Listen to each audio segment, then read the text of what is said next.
Okay, the cause of French Revolution.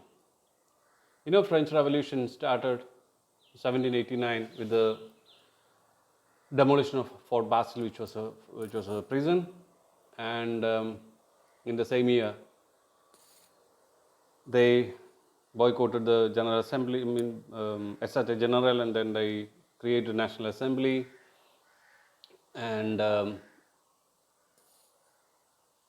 in a tennis court oath, and then they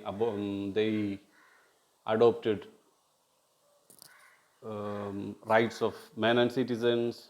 They abolished feudalism by a decree, and all this happened in 1789, shortly after the demolition of Fort Basile.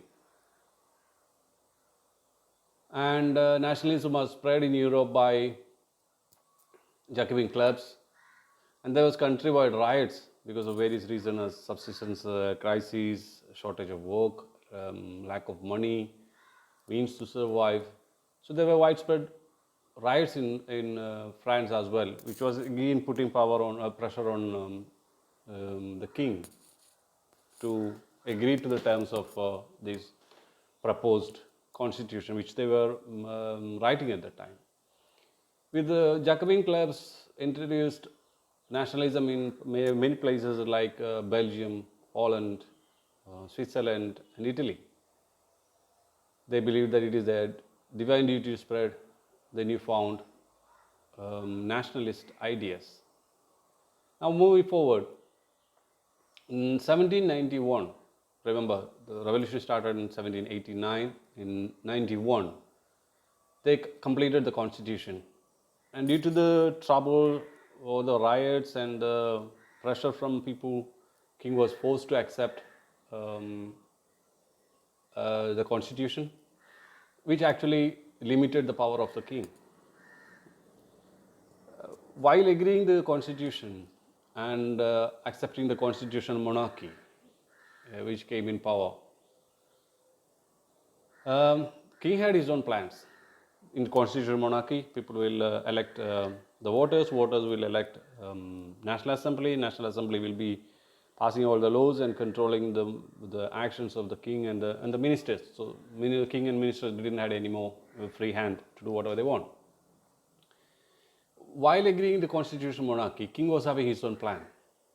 What did he do? He actually conspired with the other neighboring strong nations and strong monarchies like Prussia and Austria, and he was trying to use their help to defeat the revolution, to overthrow the constitutional government and bring back the monarchy.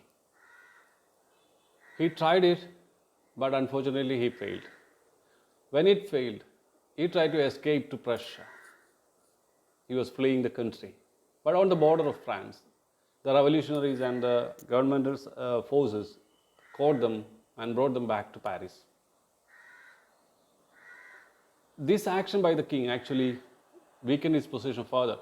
People started to think, why do we need such a king who is a coward, who is trying to run away, and who is not capable enough to rule? If you remember, Louis XVI was one of the weakest kings in the Bourbon dynasty. And in the meantime, Prussia and Austria together, they made a decree and they said the monarchies have to be brought back into power. This angered the people further. They said that Prussia and Austria is trying to overthrow our constitutional government. So what did they do? The assembly declared war against Prussia and Austria.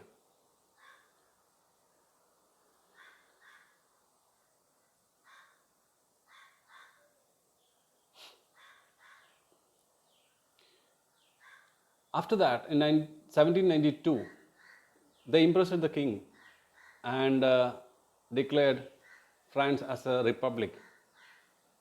Jacobins came in power. Actually, as I said, after fleeing, king had no power, and people really thought they don't need a king like this. So they removed the king, imprisoned him, and made it a republic. Now, People will elect the voters. Voters will elect National Assembly. National Assembly will elect its leader. Like that, France became a republic. And in 1793, the imprisoned king and queen were executed. And it was the rule of Jacobins.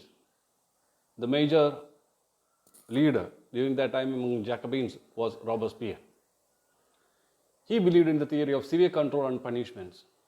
He collected everybody who is against the revolutionary ideas, and he called them enemies, and he guillotined them.